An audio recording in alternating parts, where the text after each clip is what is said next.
If you could, what fictional universe would you turn your world around you into? Which character would you be? Animal Crossing. Assuming I get to be a cuddly animal, I'd just be catching bugs and visiting friends instead of working 6 to 3 lol. The absolute best answer. Owning a home with no real pressure to pay the loan on time, making a ton of money by selling fruits and turnips, and the most exhausting thing you do all day is run across town to return a modern chair one of your neighbors borrowed from someone. Sign me up. I mean, from what we've seen, up until it exploded, life looked pretty freaking sweet on Asgard in the MCU. So I pick random Asgardian.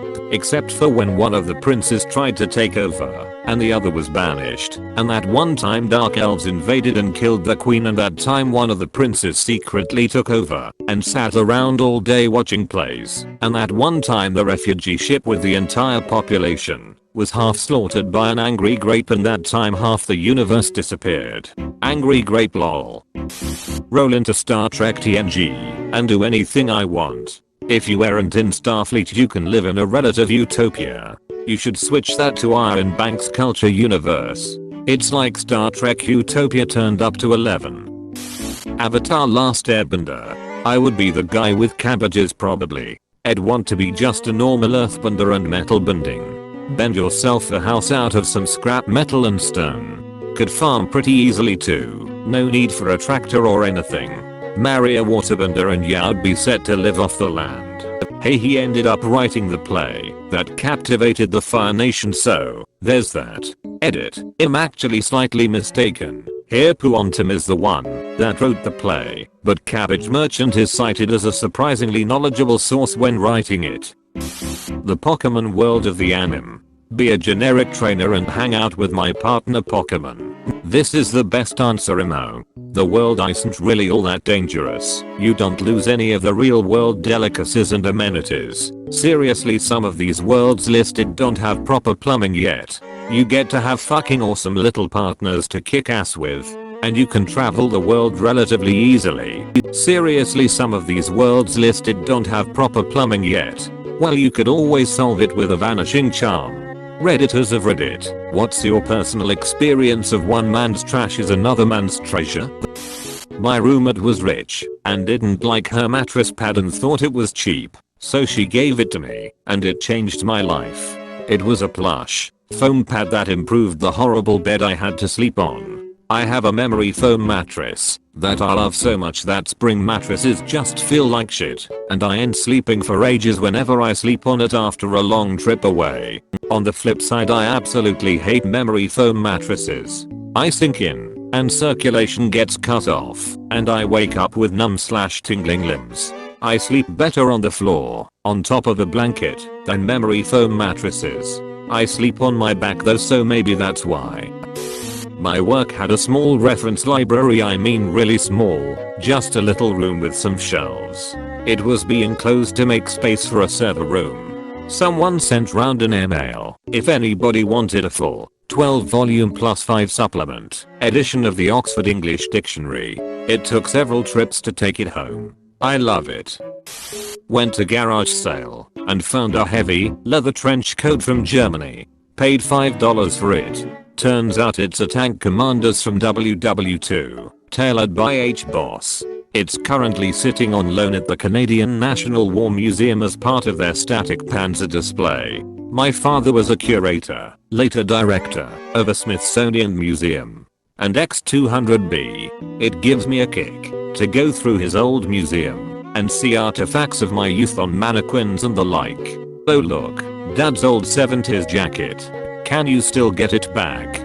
Generally when you loan something like that, you can get it back easily. However, part of the agreement is that you give them notice you are taking it back, so they can find something to fit the display. Also tax write-off yo. The summer after my senior year I would go around to businesses and take old electronics out of the trash. I would fix them, clean them and sell them. Made a couple grand to help me get through the summer. Is this perfectly legal? Probably not. It would be completely legal if I got the electronics from the dump. I think raiding the business's dumpsters is a problem in some way. I never got anything that was protected information, so I don't see an issue. I live in a very small house in a very rich neighborhood. By comparison, I'm basically just trailer trash.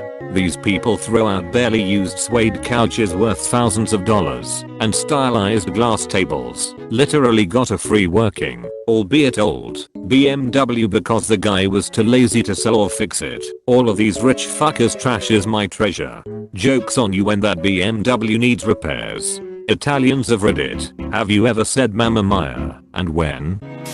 Actually, I'm Italian and it's a pretty common thing to say. It's like asking, have you ever said oh my god, and when? Edit, this is probably not the same thing with Italian Americans. Is it like how French people say oh la la for OMG? I was surprised when I found out there is no la la limit. It can be oh la la la la la la until the person is out of breath. Mamma Mia. I love how different languages have phrases like that. My Chinese grandmother says AI whenever something slightly annoying happens. I was making fun of my accent with a Korean girl. Did it work? Nope. Her friend kept feeding me soju, and I passed out. Every time I eat a spicy meatball, usually just before exclaiming how spicy my meatball is, do you follow it up by taking an Alka-Seltzer to relieve your heartburn? We say it all the time. It's very versatile. It can be used to react to bad things, good things, surprising situations, scary situations, good food, bad food, or Mamma Mia come say Bella, OMG you're so beautiful, Mamma Mia sheshifo, oh that's gross, Mamma Mia questa pizza buonissima, OMG this pizza is so good etc. A bit like Sire, which can mean both hi and bye. I'll be traveling to Italy in a few months and was wondering, Italians of Reddit, what Italian phrases should I use so that I can really stand out as an American tourist? I'm talking about the most stereotypical, over-the-top Italian phrases that I can loudly exclaim, especially out of context. Preferably not something that would offend locals, just confuse them. Thanks in advance. Just go everywhere Americans go in Rome. Easy day. A coworker came back with pictures of his trip to Rome. He had not a single Italian meal. He went to Hard Rock Cafe, McDonald's, a Chinese place, and says he ate a bunch of meals at an Irish pub where he really liked their fish and chips. Pretty hard to get more American than that. What movie fucked you up mentally?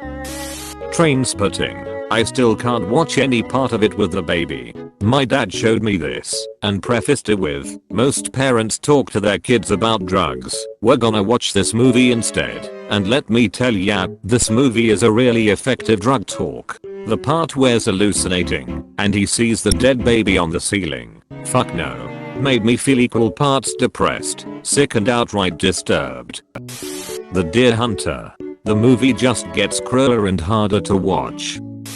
Kids. Yeah, I was like 13 when I saw that movie. My friends all seemed to think it was a comedy and thought Casper was so cool and funny, and when I saw it, I was like that dude giving people HIV? Raping girls when they're passed out? WTF. It did terrify me into always having safe sex. So I guess that's something.